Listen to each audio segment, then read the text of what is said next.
Okay, so Himani, how did you discover SEO? Okay, so this would take me to the college times, and it's something that I have done my IT, and while I was doing IT, I got to know that there are some courses that one of the well-known agencies here in India was offering. So one was SEO, search engine optimization. So I just did it out of curiosity that okay, I was sure that I don't want to get into too much technical or the code side of it, right? So I got to know that okay, SEO is somewhat where I would not need to do coding almost every day.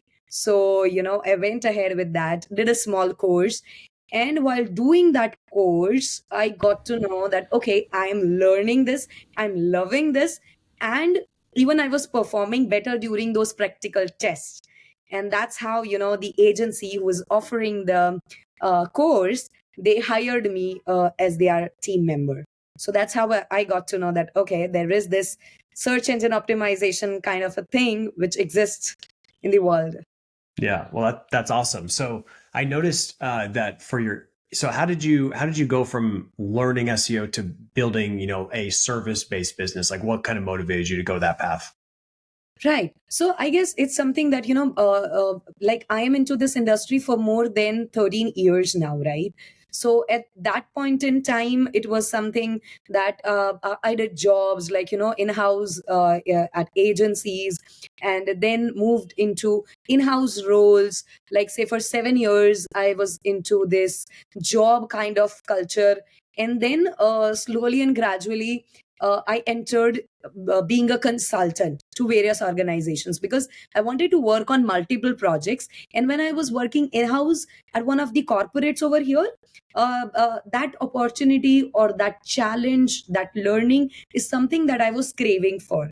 So that pushed me into being a consultant to various organizations. And uh, while being a consultant, you are the face, you are the marketing manager of a lot of your clients.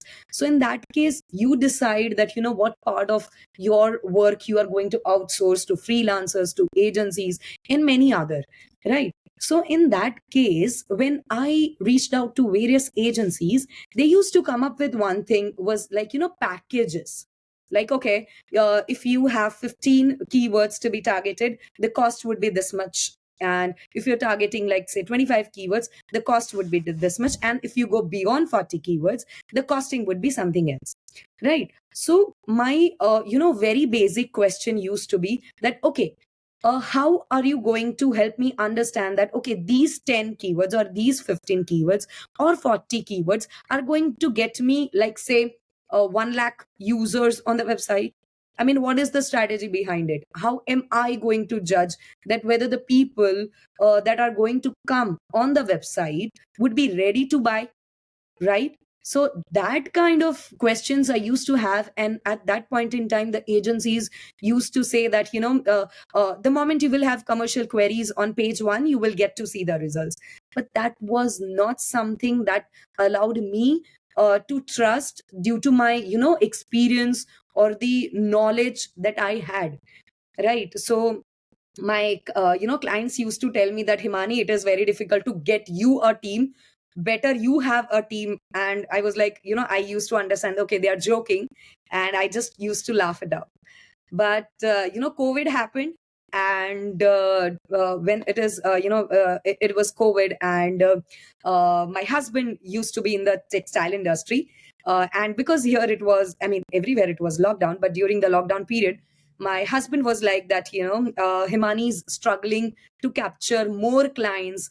Let me ask her why is she struggling. And he asked me, and I was like, okay, I have limited bandwidth being a consultant, so I cannot cater to many clients that I want. So I have to say no to a few of the clients. And he was like, no, you cannot say no to a client. Being from a business background, he has always been an entrepreneur. So it becomes really difficult for an entrepreneur to digest a no to a client, right? So he was like that, no, you cannot say no if the customer is right. I mean, the customer is relevant, right? So you cannot say no. So we sat down, we said, we decided that, okay, we are now going to have a team. We are going to set the processes. And this is how we announced during the lockdown that now Himani Kankaria is now Missive Digital. Hmm.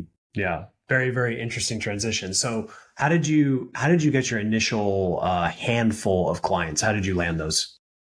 So, okay, so here, I guess one thing that I started doing was building my own personal brand since 2015.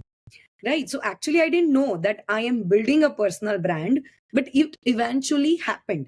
Whatever I was learning, during 2016, I ran an experiment where I wrote a content which almost took 21 days for me to create it. I was sitting with the testers, QAs, and everyone, and I created that piece. I optimized it completely based on my understanding, and I published it. Within the publishing of that content, in 3 days, the content was on featured snippets. So it was a huge achievement. And I got a huge recognition in my organization, which was 300 people company. So at that point in time, it was very amazing thing for me. So it was that since then I was sharing everything that I was learning. So on Twitter I was really active. I started putting notes that these are the things I experimented to drive a featured snippet. Then what all mistakes I did, and everything that I was learning I was sharing on LinkedIn, Twitter, everywhere. So slowly and gradually I was building up a an audience which I didn't know. But the moment I announced that, okay, now Himani Kankaria is now Missive Digital, I started getting more inquiries from LinkedIn. So what happened is people were silently noticing how Imani is doing, how she has been progressing with her clients, with her learning, with her experiences. So people were noticing me, but they were not giving me the projects just because I never had a team. The moment I announced that I now have a team, I started getting more customers. But before that, like say for example, I was a consultant before, setting up an agency. So during consulting, I guess sharing these information on LinkedIn helped me capture more leads. So for me, I guess the highest or the biggest channel for me earning the clients right from becoming the consultant to running, I mean, setting up an agency and running this successfully is, LinkedIn. Right. Yeah. So what does your LinkedIn strategy look like? Are you still kind of doing the same thing where you're kind of sharing what's working in the field and saying, hey, by the way, if you want to work with us, well, what does your content strategy look like there to attract leads?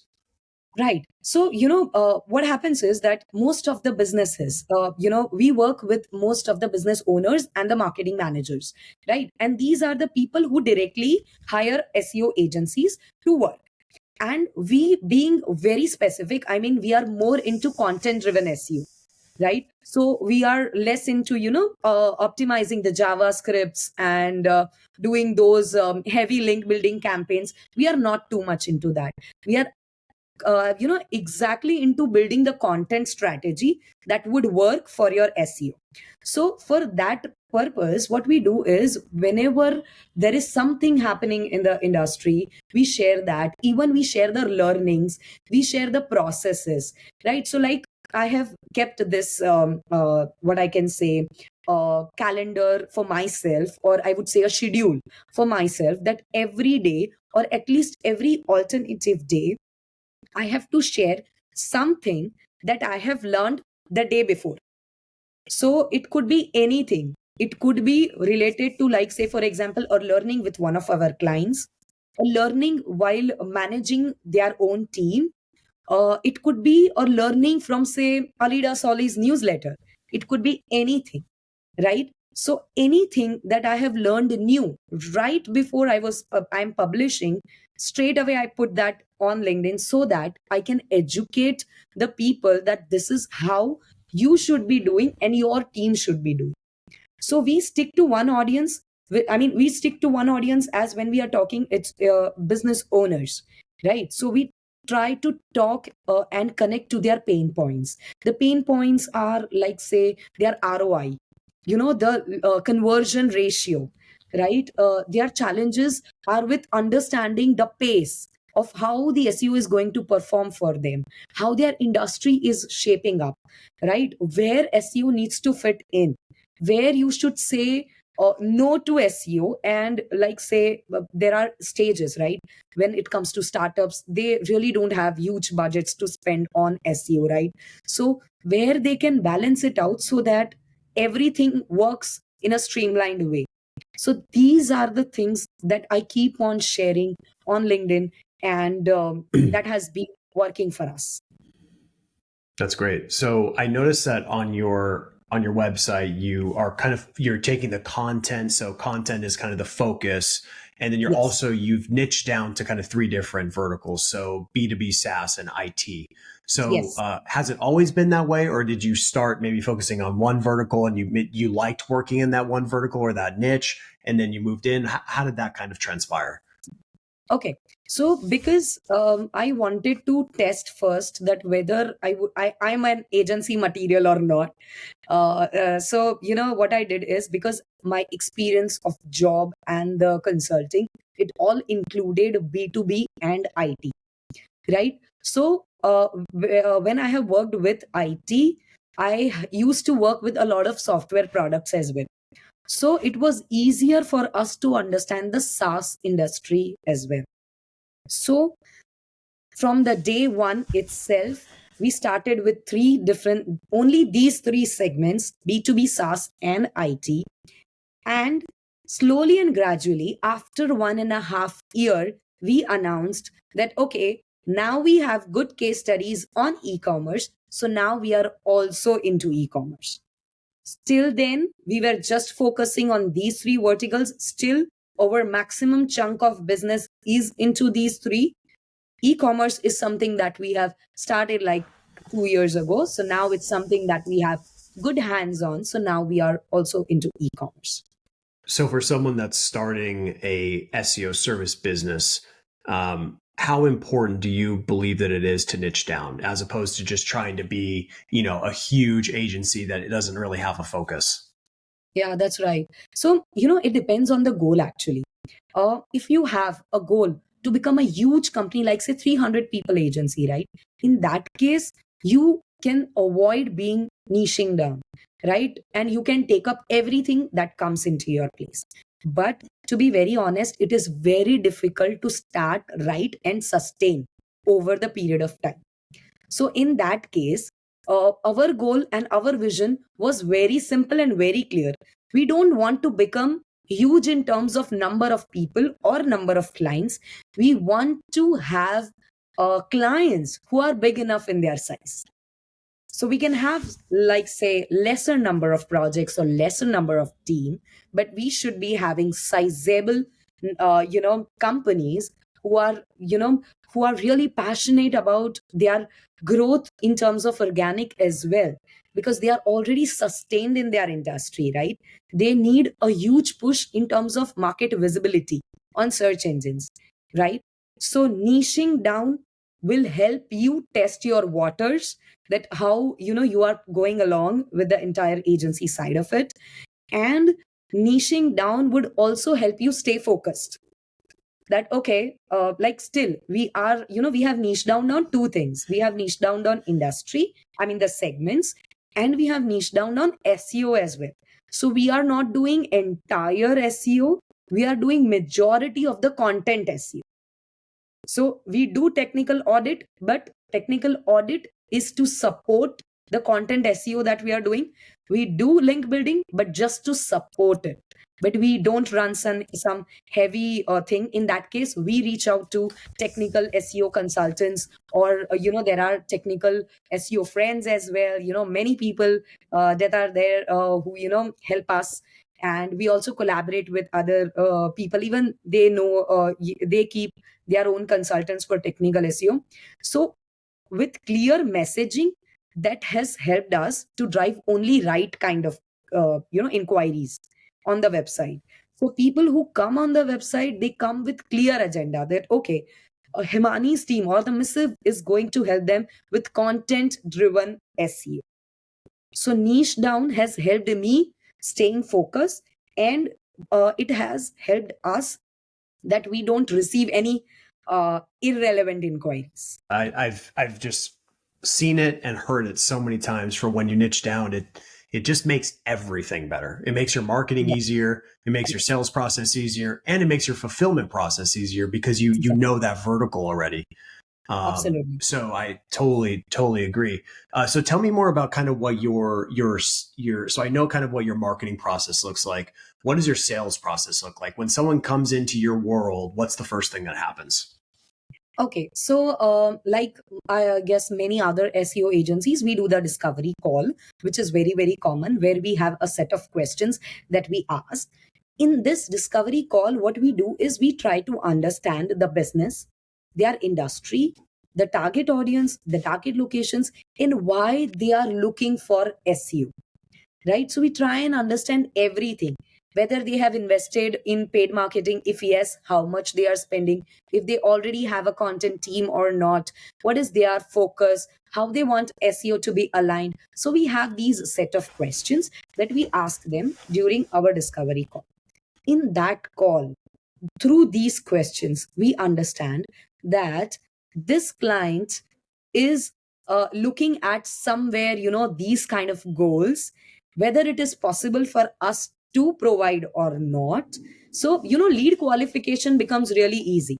So we have put that lead qualifiers that, okay, if the client fits into these areas, if they have these, if the checklist gets yes, yes, yes across a couple of questions, okay, that is a qualified lead for us, right? So we ask everything for us to understand who is the audience we are going to tap, who is the competition, and how much difficult it is going to be for us to compete and outbeat those, competitors.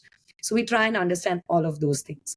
So once we are done with this discovery call, we have understood that what they want from us. So the next step is to build an overview plan plus proposal, right? So in that overview plan, based on the understanding that we have gathered, we prepare a plan that, okay, these are the goals that you want to achieve. To achieve those goals, here are the steps that we feel we should be doing over a period of time, like say an year or something, right? So the quarterly plan is created. So once that is done, we are able to understand the effort that the entire team is going to put into. And based on that, we come up with the commercials as well. And then we send that proposal to the client. That is the second step. Third step is where, we get onto the call, or if it is an in-person meeting, I go and meet them to help them understand that how we have planned this, if there are any changes to the plan, if they want to increase the pace, whether they want to go more aggressively than what we have planned. All of those discussions happen in that particular meeting. And most of the time, like if I say, we have almost 70 to 80% conversion ratio in that particular meeting itself. Right. So, if we have 10 leads, for example, then 70%, 7 leads get converted in that third meeting. Right. So let me rewind back to the discovery call because I think it's really important. Yeah. So I'm assuming there are certain red flags where it's like a certain way a question was answered. You're like, yikes, I don't know about this one. So what are those red flags you're looking for? Okay. So, number one, if they are looking for rankings, it's a pretty no. Because to be very honest, we hardly send keyword ranking reports to any of our clients. We literally don't send such reports because they are managing their own reports. We are also managing our own reports on SEMrush, Ahrefs. So, everyone has the same data. What we send into the reports is the, kind of traffic that we have brought, how much, engagement that our content has brought, whether that has generated leads or not, right? So we are focusing more on such metrics. So if someone is saying that, Himani, we want, our these many commercial queries on number one page by, like, say 6 months or a year, even they say year, we say no. We don't play on queries, we play on number of traffic, number of leads, or the engagement, or as a brand metrics, right?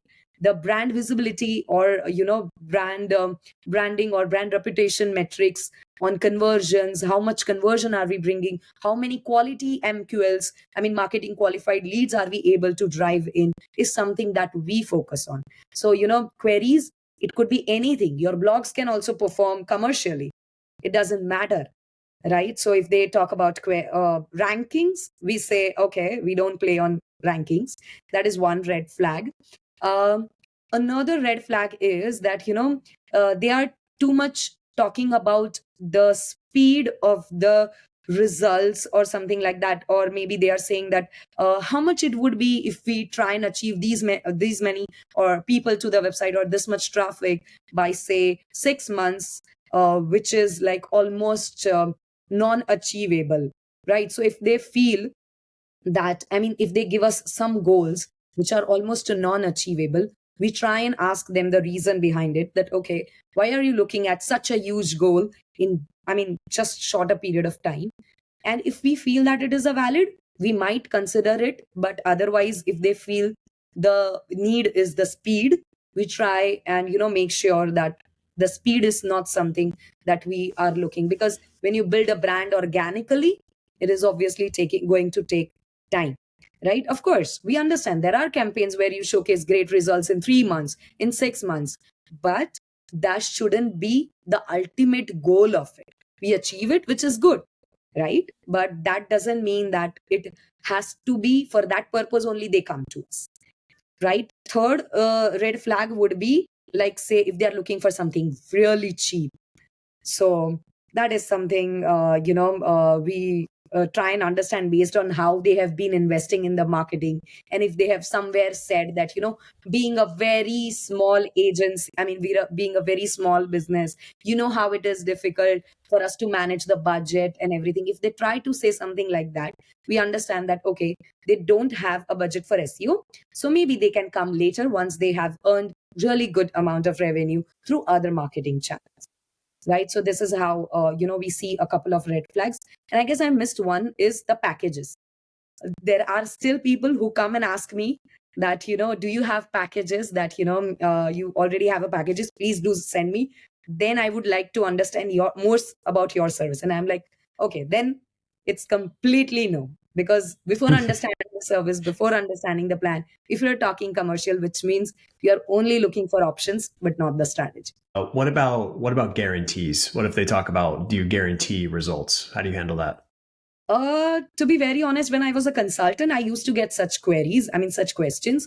But while I'm running the agency, I'm hardly getting such questions, because nowadays people do understand. I mean, they also come with this statement that, see, Himani, we also understand that SEO is like, and I mean, we have this Ayurveda medicine, right?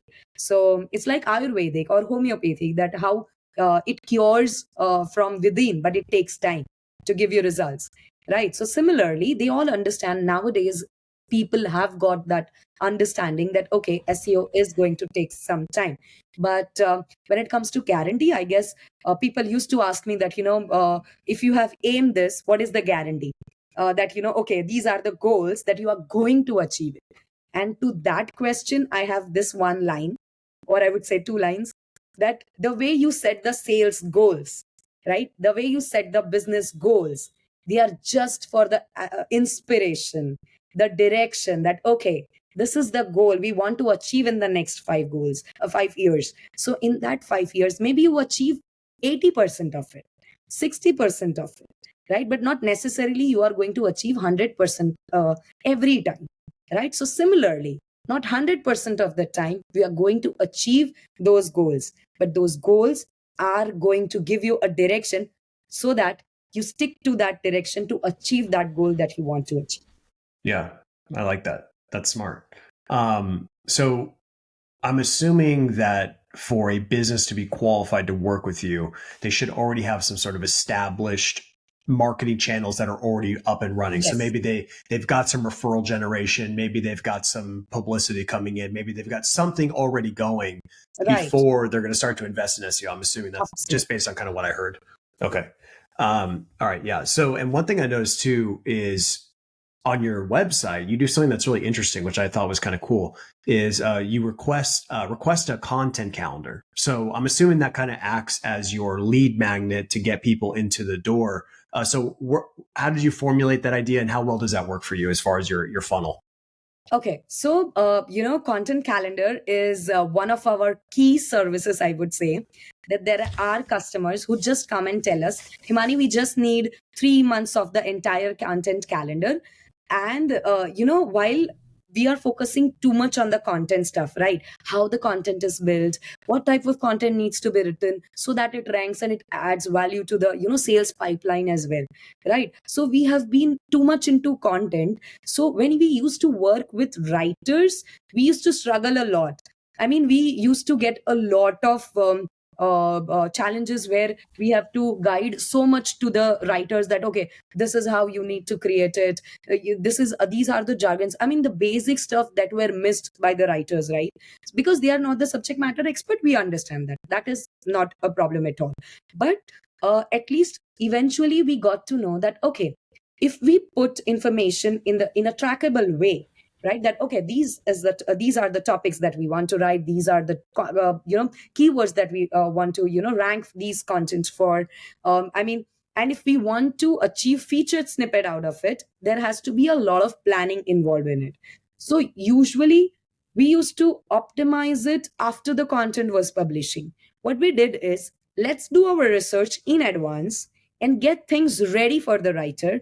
So we started giving spoon feeding to the writers, so writer can pick up the information from the calendar and they start creating, right? So this has helped us so well that I mean, we earlier we never used to get inquiries for just content strategy.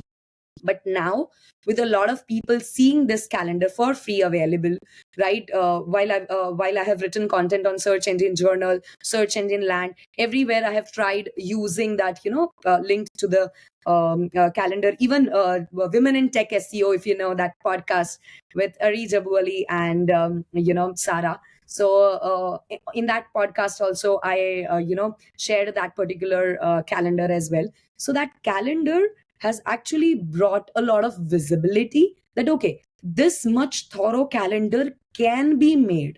I mean, we have went so much thorough that we even give the outlines of the content in the calendar.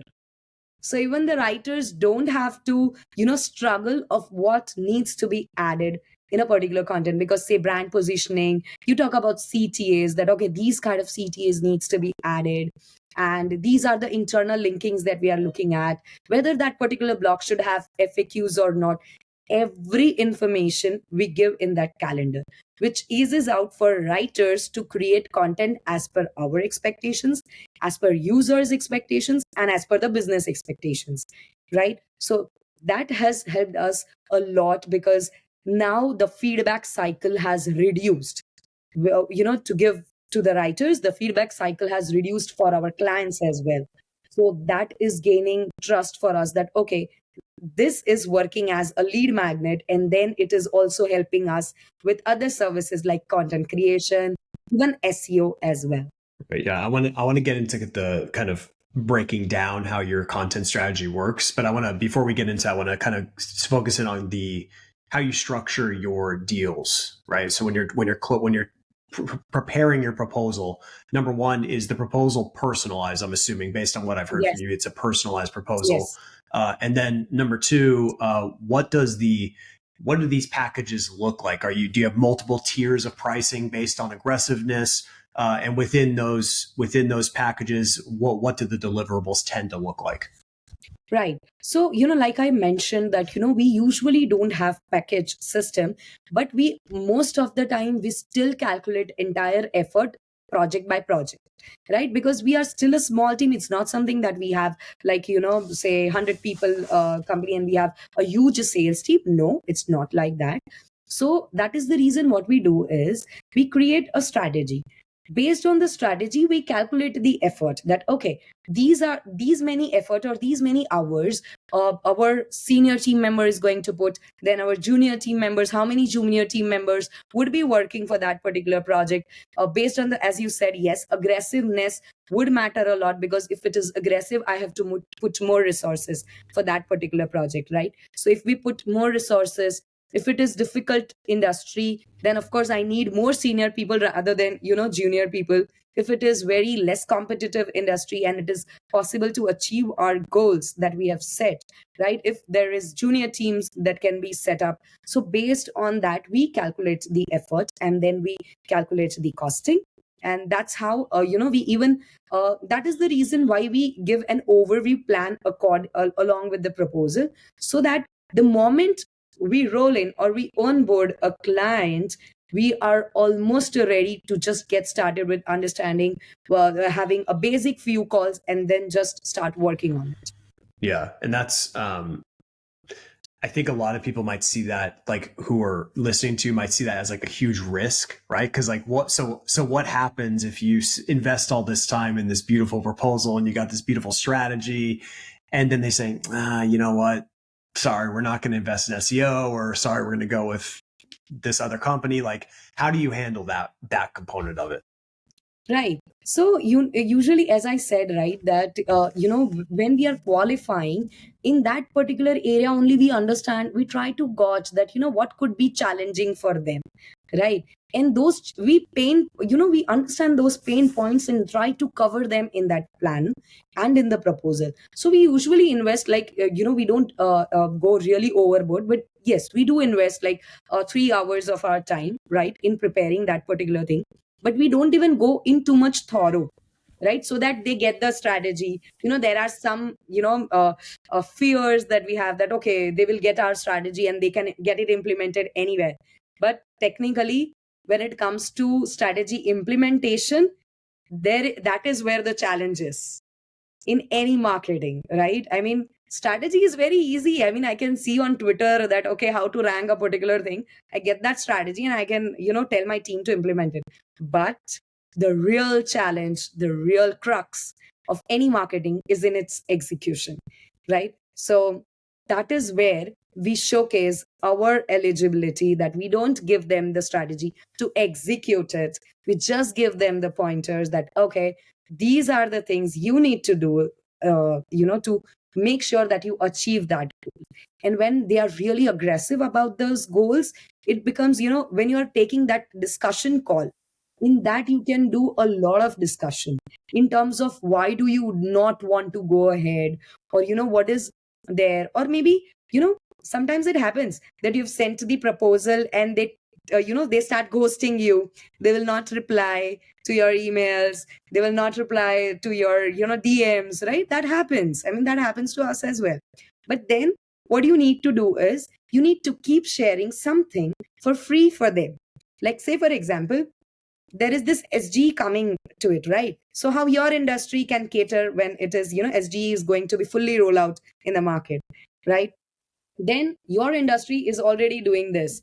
Your industries, I mean, giving them FOMO in some or the other way, right? Maybe like I said that, most of my inquiries come from LinkedIn, right? So in that case, I try and portray storytelling, considering their pain points, which they are already watching.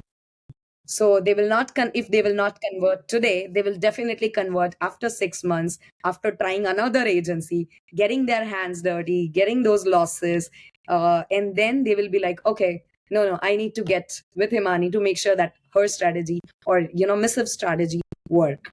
Yeah, I think it's an important point you mentioned, because I think sometimes when we lose a proposal or someone goes another direction, it's not always that they picked another company or they didn't like what we did. Sometimes it's just timing. There could be a lot of reasons, and so Yeah. I think it's important that you don't view it as a loss, right? It's more of like, oh, okay, we just didn't get them this time, but I'm going to keep Yes, nurturing and keep building that trust and authority so that when they are ready, I'm here, So exactly. I think that's super smart. Um, so let's talk about kind of let's get in kind of the bolts of what the SEO content strategy looks like, right? So when you're developing, I'm saying package, but I understand yours is more personalized, more strategic. But so what is in there, right? Like on a monthly basis, what is the client getting when they invest with you? Right. So, whenever they ask for a content strategy for SEO, in that case, we try and analyze that, okay, what type of queries would their customers be searching for? Depending on their journey stages, right? Say, for example, awareness, right? In awareness, what kind of queries they would be, searching for, their customers would be searching for. Next is, of course, the consideration stage. So, based on the audience, we try and understand the audience so well that literally, you won't believe that we literally do a role play in our organization, that okay, sell me this thing, I'm the customer and you are the client, so just try and sell me. So we do such role plays to understand, we are able to understand audience so well that we are able to understand their mindset, their issues, current issues, that where they will be needing a particular business, their products or their services, right? We get into that, and then we try and like say, attach the keywords to it, right? Say if there's a challenge with, like say, like currently we were working with one of the clients, they are into test automation, right? So in that case, shift left testing is something that the testers would be looking at. But if it's a beginner tester, they will be learning about what is shift left testing. But if the tester is already into this industry, they have been working into shift left testing, and now they want to understand how they can bring more efficiency when testing, using this particular type. So in that case, we try and understand their pain point by discussing with the testers. So while discussing with the testers, we identified the pain point, we attached it with a query, with a key phrase or a keyword, and then we built the topics so that we target that particular query which is going to address their problem. Like say for example, let me give you an example. There is one query: top fashion e-commerce websites, right? Whenever I ask this question to my team or any other client as well, that what audience do you feel, I mean, they will be looking for when it comes to top fashion e-commerce websites? So of course most of them say that okay, they want to know from where they can buy good fashion, right? I mean, which all are the websites where they can go and buy good fashionable apparels, right? So of course that is the agenda, that okay, this is fine. But while we were working for one of our websites, which was into e-commerce consulting or guidance, in that case, that particular same query we used for entrepreneurs. What we used is top fashion e-commerce websites to learn how to do business in the fashion e-commerce industry. And we curated entire content according to that. We listed those 5 websites and we listed what decisions those websites made so that they are now successful in the market. And to be very honest, it has been written in 2018 and it is still on rank 1 even today. We try and connect the audience, their pain points, and the query so that they get what they want and the businesses want. They attract the right audience that they want. So every query can have different set of audiences. Right. Yeah. And I'm aligned with you very well on that strategy because I think that there is a tendency to want to go after informational queries that are in the awareness stage because those typically have the highest search volume. They're pretty easy to go after, Yeah, but they don't really drive a lot of business objectives. Right. So, exactly. so I like that you're kind of more of a bottom of the funnel and then, work your way up type of strategy. Now I want to ask Yes. you, this is where it gets tricky because obviously, you do need to create informational content that has that informational intent. But then you also need to build up your more transactional pages. So maybe that's a home page. Maybe those are different service pages that go after different segments. I'm kind of thinking more in the terms of SaaS in particular, Right. like if they go after lawyers or healthcare or whatever. So how does your content strategy change when it's an informational query versus a transactional page? It's not going to be built like a traditional article. It's going to be more built to actually drive some sort of conversion. How does that shift? Right. So, we try and balance it out based on the impact analysis that we do, right? So, we try and understand that, okay, these are the queries which are easier for us to rank or not, based on, of course, search volume, keyword difficulty, and all of those areas, right? And we also try to understand the need of that for that particular business.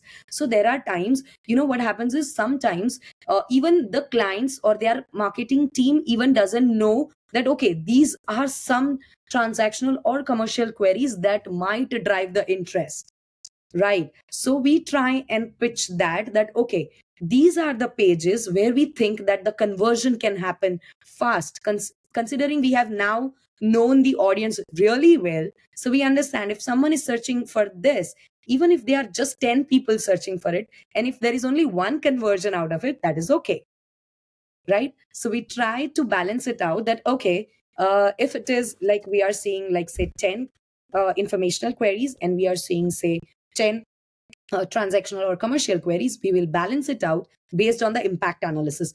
What will bring the most results that we need? Yeah, that's super smart. So, so one thing that's kind of popping in my mind, because obviously, you have focused in on content, right? And I know you're fully aware of the different variables within SEO, right? There's obviously more than content. Obviously, there's technical components that influence as well. And then also on the link building side, backlinks are an important variable as well. So Right. how do you handle that objection with the client that says, well, if we're just doing content, like how are we going to grow the authority of the site? And I know you probably argue that the content is how you grow the authority of the site, but I'd like to hear kind of how you handle that objection. Right. So we have got such objections earlier as well. So that is the reason why we have, divided our services into three, right? But like, say, for example, technical is something that we look after only 30% of it.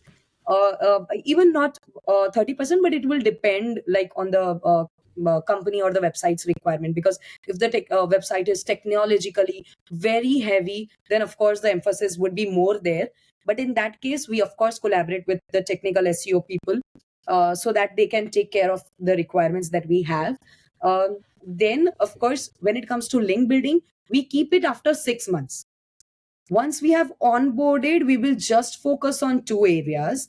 But if it is, like, say, very new website, right? But for that new SaaS website, we would need to do product listing on, Trustpilot, G2, or many other websites like that, right? So if we have to do that, then of course the first priority would go to that, because until and unless the brand is visible on the, relevant platforms, no point of doing all such content and all such technical stuff, right? So depending on the importance of it at the stage where we are, based on that we divide that, okay, if technically the website is too messy, it will take up a lot of our time and effort, so we invest time there.